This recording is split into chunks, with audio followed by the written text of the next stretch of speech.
Good afternoon, good evening, good morning, Fabulites! I got a question for you. What opens with Laura the Fly Lady? BS. That's before Shadow. And what closes with Shadow the Light officially meeting Laura AD. That's after death, y'all, because you know she dead. And if you guess American Gods number 4, episode 4, Get Gone, then you are correct. I'm Angela. The channel is Be Fabulous You.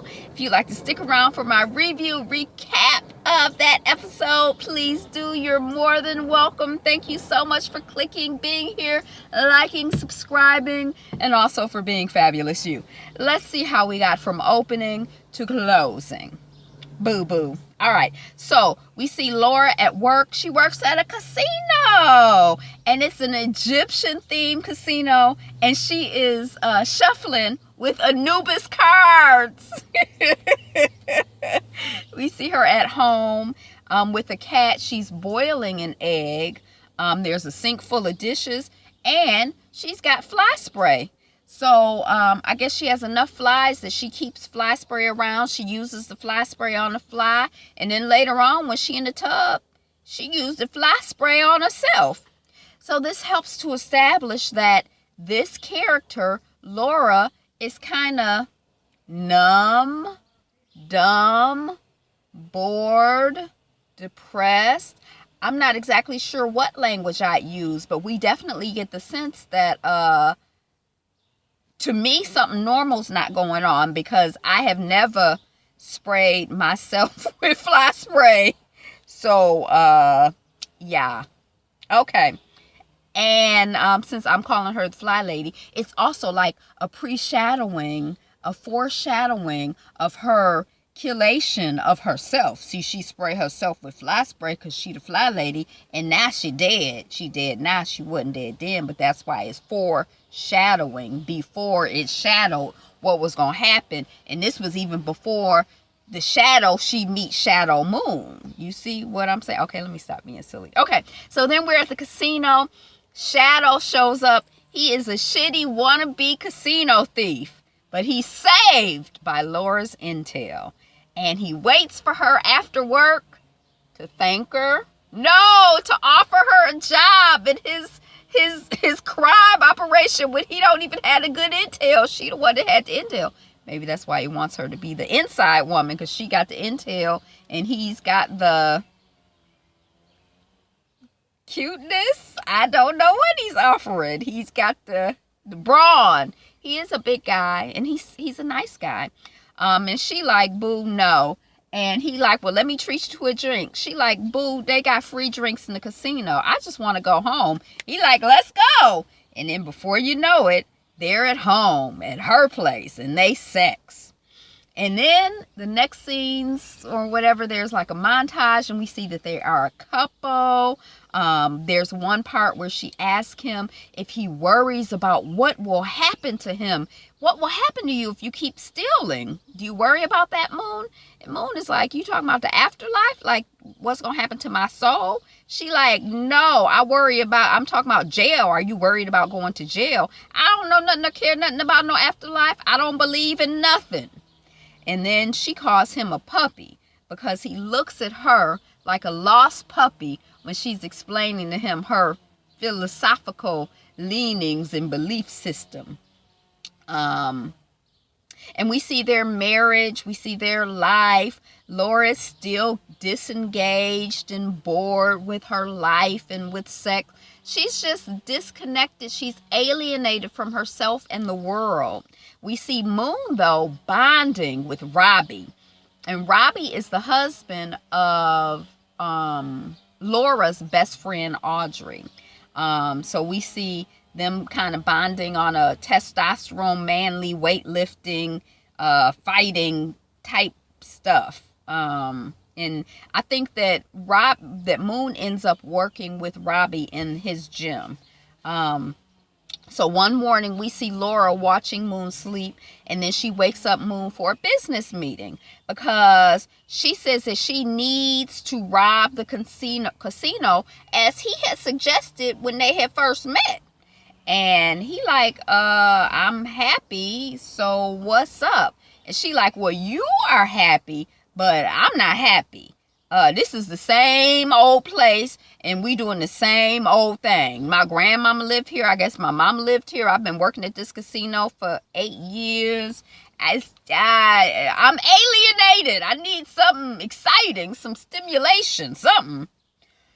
So I need more. She needs more than the same old, same old.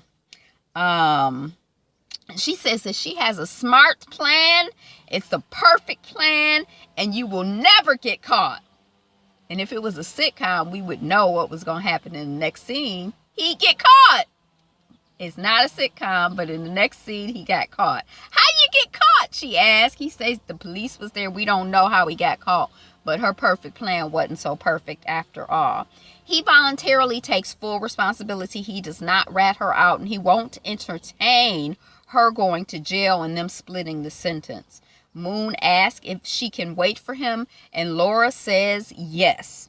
And then we see a montage of her with her bestie couple, Robbie and Audrey, the bestie couple. You know, they were besties together. They were couples together. And receiving collect calls from Moon in prison. And then one day, Laura comes home and her cat is dead. And then her best friend's man, Robbie, comes by to bury the cat. And then her best friend's man, Robbie, comforts her. And then they kiss. And then Robbie, her best friend's man, apologizes. And then they have sex. I mean, what else are they going to do? And then he comes back the next day, having made up a lie for her best friend about why he is there. And Laura says, no, we did it once, and I'm waiting for Shadow. And he's like, you're waiting for Shadow? She's like, say it, I'm waiting for Shadow. And the man's Robbie says, you're waiting for Shadow. And then they have sex again. We see the call from Moon that we had seen maybe in the first episode, but we see it from within the house from, you know, her perspective.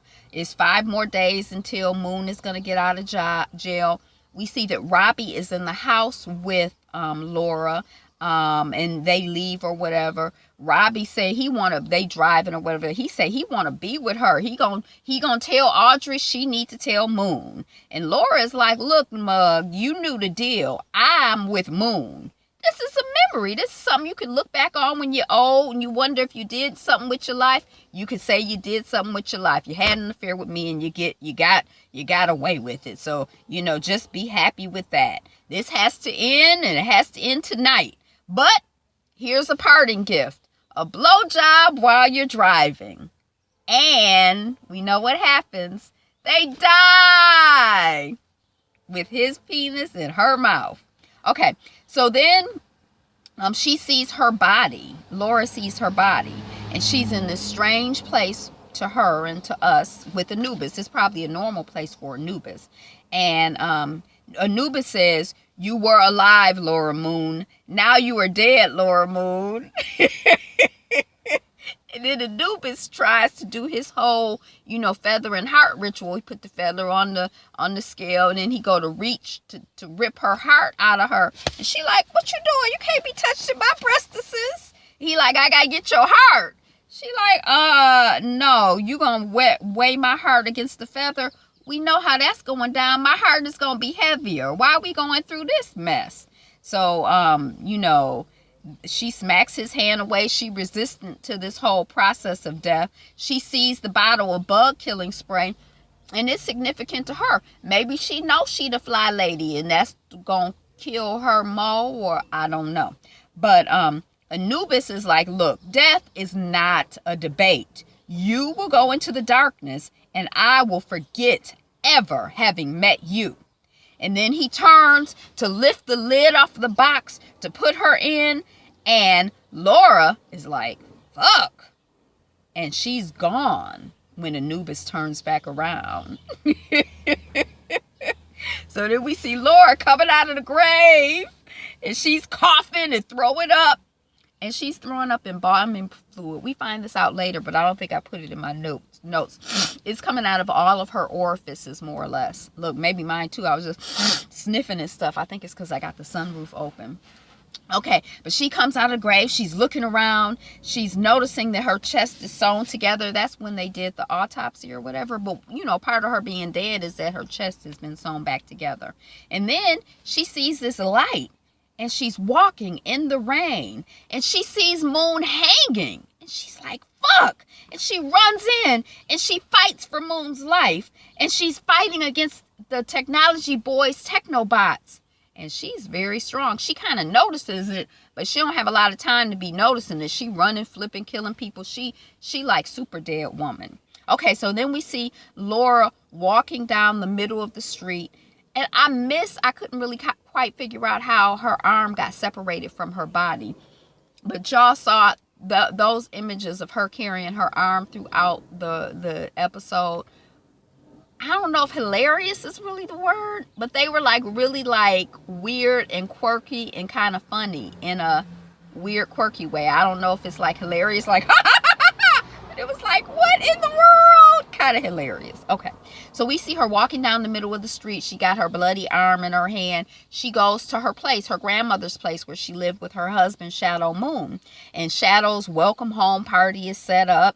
And she goes ahead and she takes a shower. She leaves her arm hanging, you know, outside on the part of the tub, you know, the ledge or whatever. And then she's leaving. She got her bag and she got her arm and she about to leave.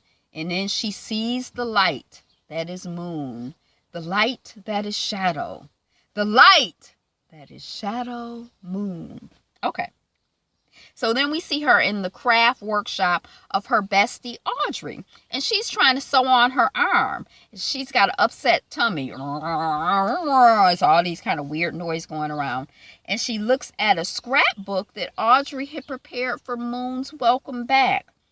And then Audrey is peeking into the room. She like, Laura? She's yelling and she's screaming, get out of my house, you zombie whore! Laura's like, you know, wait, don't call the police. And then Audrey, she runs into the bathroom. She's trying to hide behind the shower curtain. And Audrey, Laura's like, this is very embarrassing under any circumstance, but I gotta use the bathroom. And she on the toilet, and they had this conversation. And Audrey is like, what is this? You know you're dead, right? Are you haunting me? What's the last thing you remember before your death? And Laura is like, is Robbie? She remembers, you know, oh, shoot, I'm not haunting you on purpose. Oh, yeah, I remember. Oh, shit, I was with your man. Is Robbie dead now? Laura asked. Does Shadow know about me and Robbie? And Audrey, fuck you, Laura. And she's cussing her out and venting as she's sewing on Laura's arm. Now, that's a best friend for you right there. I don't care if you dead. I don't care if you fuck my man. But if you missing an arm and you come back to me as a zombie, I'm going to sew your arm on for you. Shoot, that's a good friend right there. Because I don't know what I would have done, but she probably didn't know what she would have done either. It's sort of an unusual situation. It's an unusual circumstance. So who knows how we might behave under that type of circumstance. So she cussing her out, and Laura's like, look, really, I told one big umbrella lie. And there were a bunch of little lies that came under that. The big lie is that I told Shadow that I could wait for him. Now, I know you mad, but I need a ride. And then we see Audrey driving Laura, and we see the light. That is Moon. And Audrey is asking, you love Moon? You didn't love him before. Not like he loved you. There's a reason you called him Puppy. What you gonna do, have zombie kids? A zombie dog? And Laura is like, oh, he's my own private sunshine. Because she can see the light. I don't think anybody else can see the light. Because we never saw the light before we saw it through Laura's perspective. So Shadow Moon is like a light. Is he a reflective light like the real moon? Or like they say the real moon is. Maybe the real moon ain't even no reflective light. Okay, so Audrey, she says, I love him now. He's my own private sunshine. This is Laura talking about Shadow Moon. And then Audrey stops the car because she has to hit hard on the brakes because there's a black man walking a dog. Well, Anubis. It's Anubis as a dog. And then, Oh my gosh, somebody's calling me. Don't they know that I'm recording a video? Okay, so, and then she brakes hard, Audrey stops the car, and then Anubis, he's now as a man, he rises up from being a dog, and he's standing there as a man, and he says to Laura, I remember. See, he thought he wasn't going to remember her, but he remembered her. And then we see Laura, she's at a funeral home with her arm in her hand, and Anubis and the other black man, they run a funeral home. So they patch up Laura, and Anubis is like, when you are done, I will complete my task and deliver you unto darkness. Okay, so then we see Laura Moon in Moon's hotel room. And she's hanging up fly paper because she the fly lady. And it's quickly filling up with flies. And she sits on the bed. And we see the light of Shadow moving toward the room. And Shadow opens the door. And Laura says, "Hi, puppy." Which I always thought was Poppy. But now I know it's Puppy. Are you the puppy? He said, "I'm not a puppy." Because I'm like, well, how are you? About 6, 7 years old? She like, what, in dog years, she 35, 40. We the same age. She about to be older than me next year. So that's what we got. I think I'm going to try to watch another episode today. I don't know. I got so much going on, y'all. But that's what I got. I am really, truly enjoying this television show. I like this episode. I liked it from another perspective. I like learning more about Laura, and I need to start trying to rate my stuff. So I'm gonna give this a 9.5. That's all I got. Thanks for watching, liking, commenting, and subscribing. That means thumbs up. Write your little comments and your thoughts, not your little comments, but your big comments and your big thoughts and your big ideas. And share the video and come back and see me sometime. And that's what I got for you. Be you, be fabulous. Be fabulous, you. You too, Bella. Bye, y'all.